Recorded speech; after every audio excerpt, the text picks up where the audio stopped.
కొట్టుకోకూడదు అమ్ములు.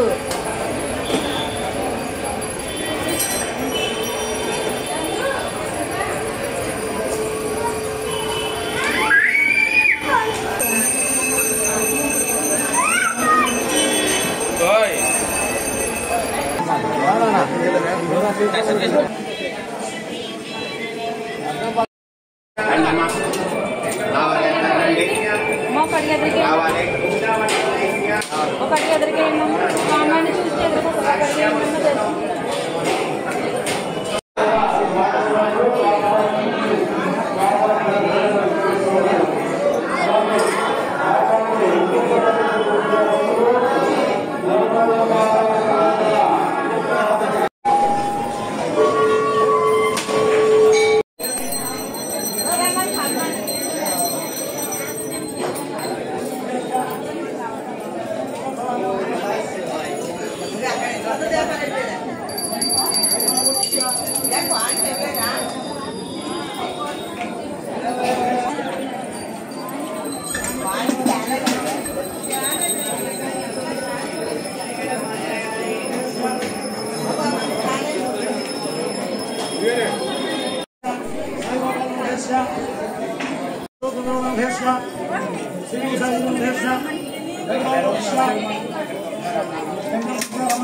సుమారుగా ఈ రోజు భక్తులు శ్రీ స్వామివారి ఆలయంకు 25,000 నుంచి 30,000 మంది భక్తులు వచ్చే అవకాశం ఉన్నందున వారందరికీ కూడా ఏ విధమైనటువంటి ఇబ్బందులు లేకుండా అన్ని సౌకర్యాలు ఏర్పాటు చేయడం జరిగింది.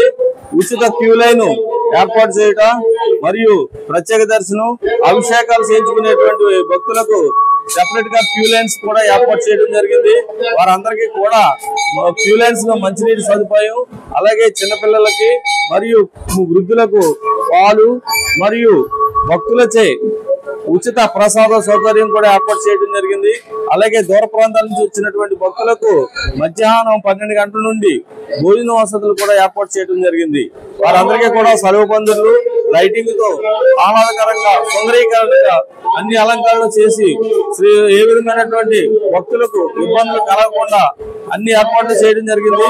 అలాగే ఈ మధ్య కాలంలో వచ్చినటువంటి ధర్మకర్తల అధ్యక్షులు శ్రీ మీసాల రామచంద్రరావు గారు మరియు ట్రస్టీలందరూ కూడా ప్రతి విషయంలోని కూడా వారు వచ్చి భక్తులకు సేవలు చేయడం, వారికి కావాల్సినటువంటి సదుపాయాలు కూడా ఏర్పాటు చేయడం, అలాగే మన నిమ్మల రామానాయుడు గారు నీటిపారుదల శాఖ మంత్రులు వారు సూచనల మేరకు భక్తులకు ఏ విధమైనటువంటి ఇబ్బందులు కలగకుండా అన్ని ఏర్పాట్లు చేయడం జరిగింది.